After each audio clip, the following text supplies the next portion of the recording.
Hey guys, normally I don't show my face on my YouTube channel, but today is going to be a little bit of an exception. I do apologize that I haven't put out any content in the last several weeks. I've been up to my eyeballs in just work, shorthanded here at the shop, people out with the coronavirus. It is real. Anyways, today I want to talk to you more about mechanics' expectations of their customers. All right. So I'm going to keep this short and sweet. I'm in the shop. The doors are closed. The fan is off. It's going to get hot in here. So yeah, let's get right down to it. Just a few quick points. First of all, let's touch upon you guys customers. You like to talk a good game about supporting local business, yet you insist on bringing your own parts, be it from the internet or from a junkyard, and expect me to hang them. How is that really supporting us when you're skimping out on buying from me? Yes, I have to buy from a vendor. I typically will mark it up a couple bucks. I understand you're trying to save a couple bucks, but when you go online to some Chinese or some sort of ease place and order the cheapest whatever, you got your car on my hoist, and then it turns out it's wrong because you weren't able to verify the part, or you went to the parts store yourself, said, hey, I got a blah blah blah, Johnny Know Nothing orders the part for you, you get it, it's still on my hoist, and now it's costing me money because I'm not working on the next car because you got the wrong part. Just knock it off. You don't bring a steak to the restaurant and tell them, cook this for me. You take what they give you. The same should be said here. I make money off of labor, and I make money off of parts. Not much. I only mark them up a couple bucks. I'm not going to lie. I don't need to make millions, but the bottom line is I've still got a family to feed. My technicians have families to feed, and you think that you're supporting us with your health. You're not really doing that.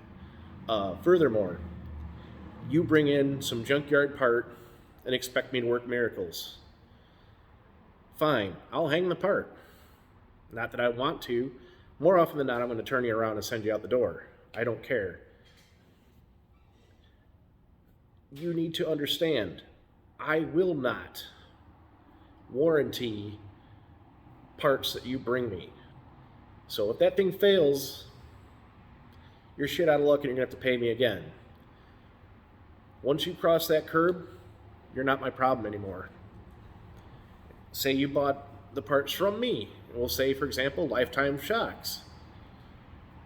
As long as you own the car, I'll take care of you. Just stop it. You're not doing anybody any favors by being a cheap ass.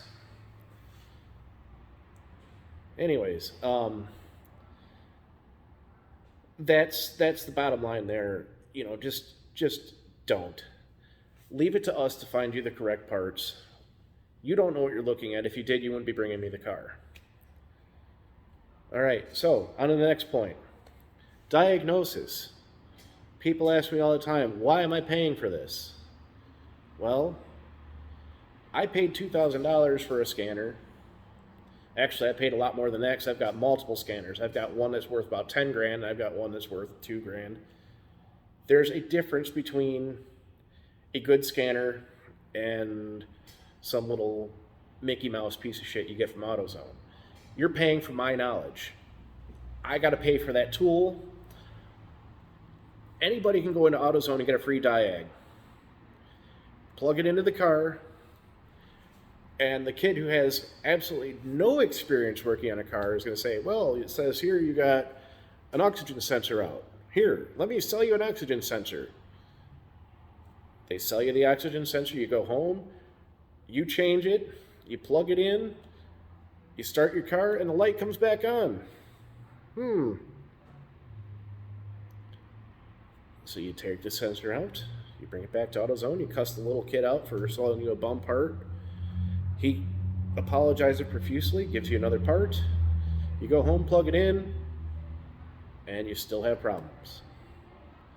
His little Mickey Mouse scanner only says oxygen sensor circuit.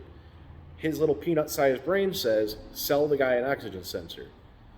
Maybe you have a fault between the sensor and the onboard computer that drives your car. Again, now you got to pay me to look that up. Is there a bad wire? Let's take a look. Oh, you high-centered on a tree stump, and there's a whole bunch of stuff busted. The little scanner won't tell you that, but you got to pay me my time to do it. A lot of shops will actually absorb the diagnosis fee if you have the car fixed right then and there. Anyways, that's enough on diagnosis. Just shut up and pay for it. You get what you pay for. Okay? Back to diagnose. Well, actually, I got one more thing I want to talk to you about on the subject of a service engine lamp. You're riding around, the lamp comes on. No big deal, right? 2-3 years down the line, and your car starts sounding like a tractor because, you left the engine component that long. A $75 fix just became a $3,000 fix.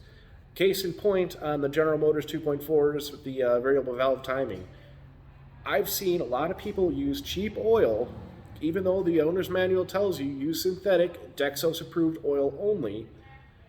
The oil plugs up the variable valve solenoids. Your timing is now adjusted off. Eventually, the chain stretches or breaks. Now you're into it for a motor. Could have been a $75 fix, but you just ignore it. Same with suspension. You drive around and, okay, the front end's got a little bit of a rattle. Screw it, right? I don't care. Just keep putting gas in it and go. Keep putting gas in it and go. And then all of a sudden, you're doing 85 miles an hour down the highway and the wheel departs the vehicle along with your control arm and God knows what else it's tied to because you just left it go and go and go. You don't care. If your car starts making noises, get it in.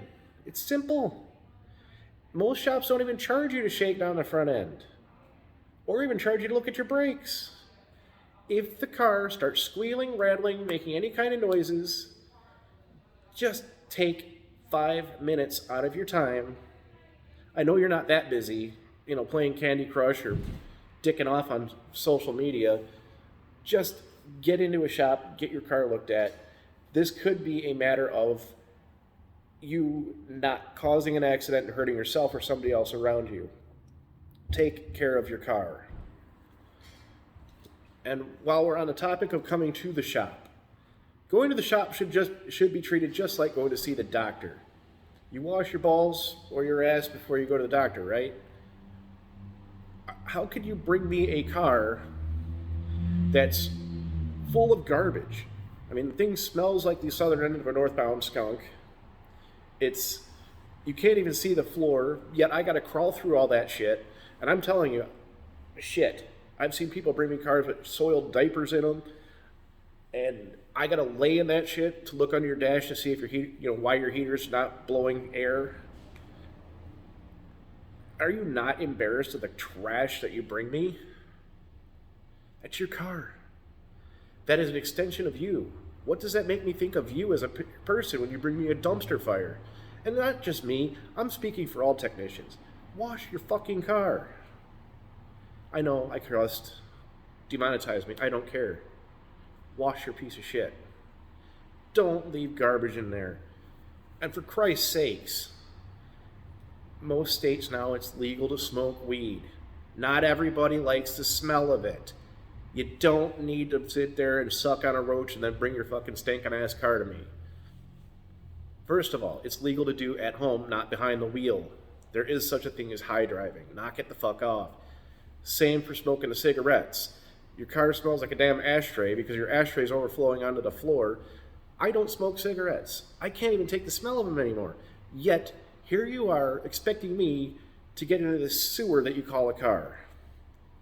Knock it off. Clean your car on the inside if you expect me to get inside. Show me that courtesy. Don't be a piece of shit. Thanks.